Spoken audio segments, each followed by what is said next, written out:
Baik, assalamualaikum warahmatullahi wabarakatuh. Ketemu lagi dengan Bapak di materi lingkaran untuk kelas 2 SMP.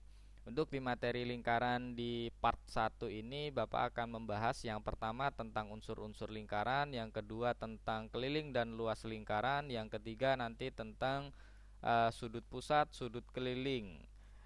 Dan mari kita lakukan pembelajaran dan silahkan diperhatikan. Untuk yang pertama kita akan berbicara terkait dengan unsur-unsur lingkaran. Unsur-unsur lingkaran itu terdiri dari apa saja?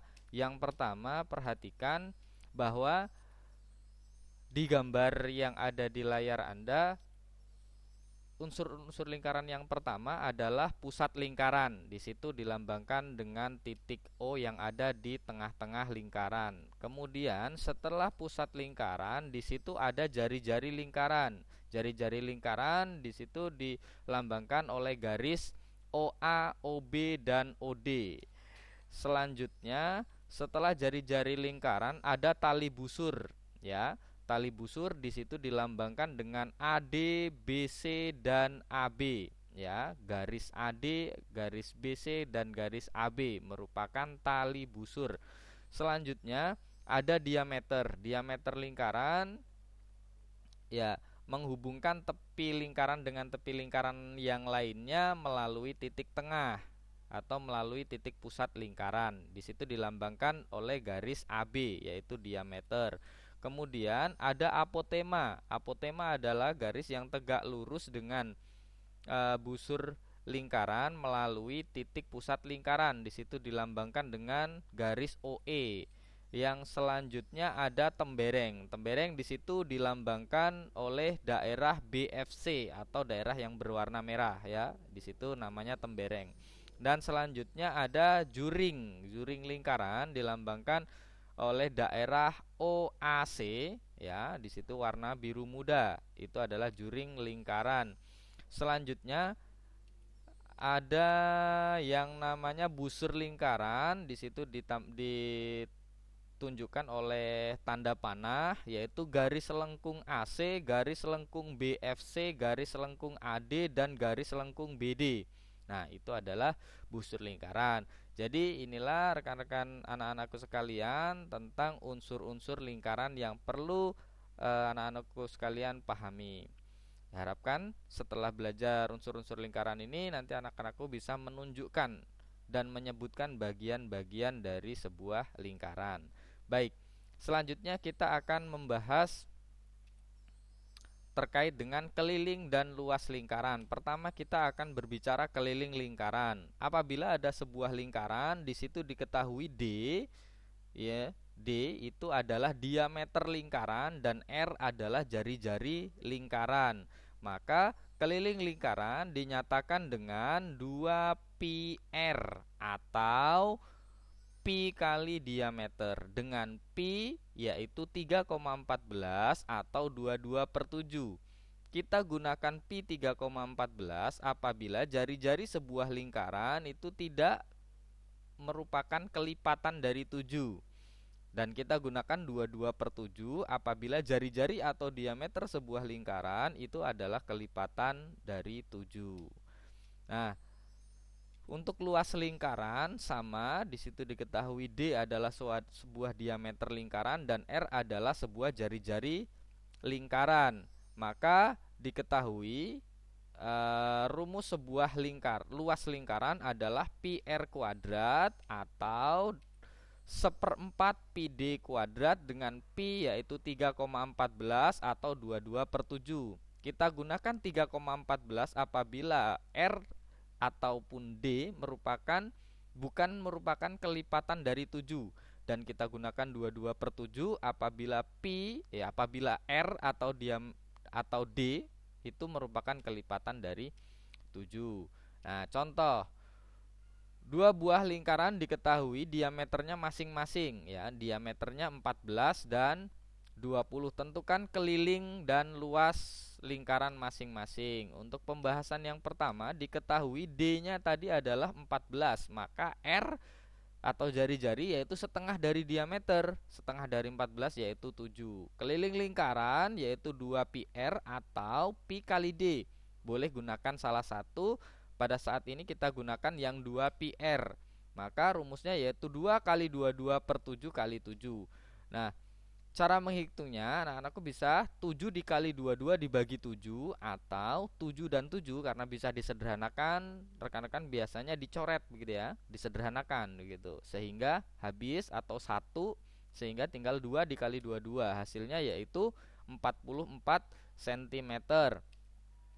Selanjutnya untuk yang lingkaran yang kedua yaitu diameternya 20 cm, maka R-nya 10.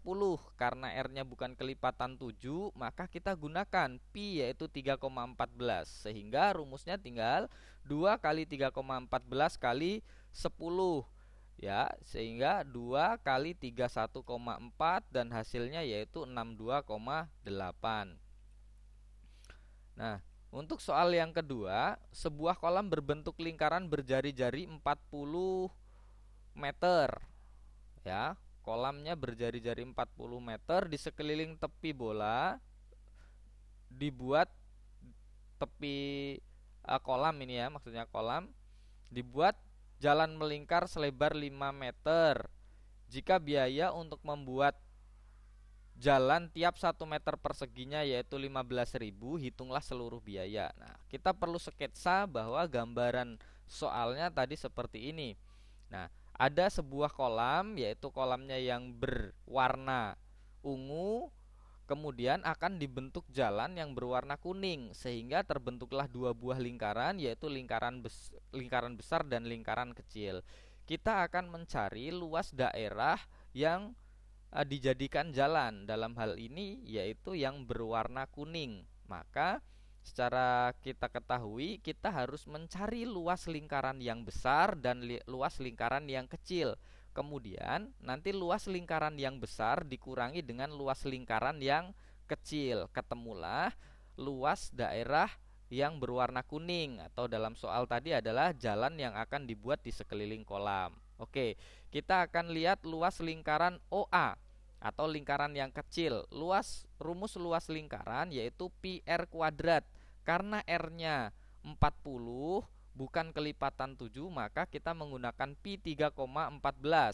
Sehingga luas sama dengan 3,14 kali 40 kali 40. Didapatlah 5024. Sedangkan untuk luas lingkaran yang kedua yaitu yang berjari-jari OB, maka 3,14 dikali 45 dikali 45. Ketemulah 6358,5 meter persegi. Maka luas jalan diperoleh dari lingkaran yang besar dikurangi lingkaran yang kecil, sehingga luas jalan yang akan dibangun adalah 1334,5 meter persegi. Karena harga 1 meter perseginya adalah 15.000, maka biaya totalnya mencapai 20.017.500. Ya, jadi seperti itu. Nah, selanjutnya yang kedua kita akan membahas sudut pusat dan sudut keliling. Sudut pusat adalah sudut yang titik sudutnya terletak pada pusat lingkaran. Dan sudut keliling adalah sudut yang titik sudutnya terletak pada lingkaran. Seperti apa sih sudut pusat dan sudut keliling? Kita bisa perhatikan gambar seperti berikut. Di sini yang dimaksud dengan sudut pusat adalah sudut AOB. Ya, sudut AOB ini disebut sebagai sudut pusat. Sebentar untuk lebih jelasnya. Ya, jadi sudut AOB atau di sini ini adalah sudut pusat. Sedangkan sudut ACB atau di sini ini adalah sudut keliling. Nah, apa hubungan antara sudut pusat dan sudut keliling? Ya, besar sudut pusat ya itu 2 kali sudut keliling. Nah, misalnya sudut kelilingnya adalah 30 derajat, maka karena sudut pusat itu adalah 2 kali sudut keliling, maka sudut pusatnya adalah 60 derajat. Nah, jadi adik-adik jangan bingung, ketika yang diketahui sudut pusat, maka sudut kelilingnya adalah setengah dari sudut pusat. Jadi seperti itu. Kita lanjutkan. Sudut-sudut keliling yang menghadap diameter lingkaran. Nah, kita ketahui bahwa di sini sudut ACB, ya, sudut ACB, sudut yang ada di sini ini merupakan sudut keliling. Nah, sudut keliling. Terus sudut pusatnya mana? Sudut pusatnya adalah AOB. Di mana di sini sudut pusatnya itu adalah 180. Maka sudut keliling adalah setengah dari sudut pusat, di mana besarnya yaitu 90 derajat. Maka dari sini dapat disimpulkan bahwa sudut keliling yang menghadap diameter, ya, AB ini kan diameter ya. Sudut keliling yang menghadap diameter lingkaran merupakan sudut siku-siku atau besarnya 90 derajat. Nah, jadi seperti itu. Kita bisa lanjutkan. Nah, sudut-sudut keliling yang menghadap busur yang sama.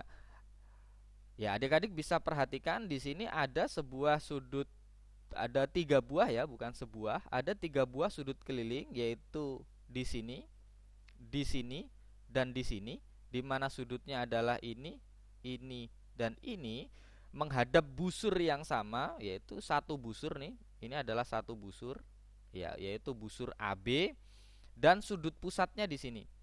Nah, sudut keliling ini adalah setengah dari sudut pusat. Maka dapat disimpulkan bahwa sudut-sudut keliling ini yang menghadap diameter yang sama, besarnya sama. Maksudnya, apabila sudut pusatnya di sini 60, maka sudut keliling-keliling yang ada di keliling lingkaran ini adalah 30 derajat, 30 derajat, dan 30 derajat. Ya, jadi sudut keliling yang menghadap busur yang sama, besarnya adalah sama. Ya, jadi seperti itu. Bisa kita lanjutkan. Dapat disimpulkan bahwa satu, besar sudut pusat itu 2 kali sudut keliling yang menghadap busur yang sama. Yang kedua, besar setiap sudut keliling yang menghadap diameter adalah 90 derajat atau siku-siku. Yang ketiga, besar sudut-sudut keliling yang menghadap busur yang sama, besarnya yaitu sama. Ya, seperti itu. Oke, selanjutnya sifat segi 4 tali busur. Nah, segi 4 tali busur bisa dilihat di layar adik-adik sekalian bahwa ada sebuah lingkaran yang dibatasi oleh 4 buah tali busur. Namanya yaitu segi 4 tali busur. Jumlah sudut yang berhadapan pada setiap segi 4 tali busur besarnya adalah 180 derajat. Di sini maksudnya sudut A, ya, sudut A ada di sini ditambah dengan sudut C ada di sini, besarnya yaitu 180. Dan selanjutnya sudut B yang ada di sini ditambah dengan sudut D yang ada di sini, itu besarnya adalah 180. Jadi apabila ada salah satu sudut yang diketahui dan mencari sudut yang lain, bisa menggunakan aturan sifat segi 4 tali busur. Yang selanjutnya, hasil perkalian dari diagonalnya yaitu jumlah perkalian sisi-sisi yang berhadapan. Maksudnya apa? Jadi diagonal AC dikali dengan diagonal BD itu dapat diperoleh dengan cara AB dikali dengan CD ditambah dengan AD dikali dengan BC. Ya, jadi seperti itu. Selanjutnya, hasil kali bagian-bagian diagonalnya sama, yaitu AE dikali dengan CE itu akan sama dengan BE dikali dengan DE. Nah, itu sifat-sifat dari segi 4 tali busur. Nah, contoh dari sudut pusat dan sudut keliling yang ada dalam soal. Di sini misalnya diketahui sudut COD itu 70 derajat. Kita lihat sudut COD. Ya, berarti sudut COD itu di sini ya, COD. Nah, di sini adalah 70 derajat. Besar sudut ABD. Nah, yang ditanyakan di sini. Sedangkan sudut ABD ini adalah sudut keliling yang sudut pusatnya di sini. Nah, Karena sudut ini tadi sudah diketahui 70 derajat, maka sudut AOD besarnya adalah 110 derajat. Nah, karena di sini 110 derajat, maka sudut ABD itu setengah dari sudut pusat AOD, yaitu setengah dikali 110 besarnya 55 derajat. Ya, ini jawabannya adalah 55 derajat. Ya, jadi mungkin itu yang perlu kita sampaikan pada pertemuan kali ini. Mudah-mudahan nanti kita bisa lanjut di part 2 untuk pembelajaran lingkaran di kelas 8 semester 2. Dari Bapak cukupkan, Bapak akhiri. Wassalamualaikum warahmatullahi wabarakatuh.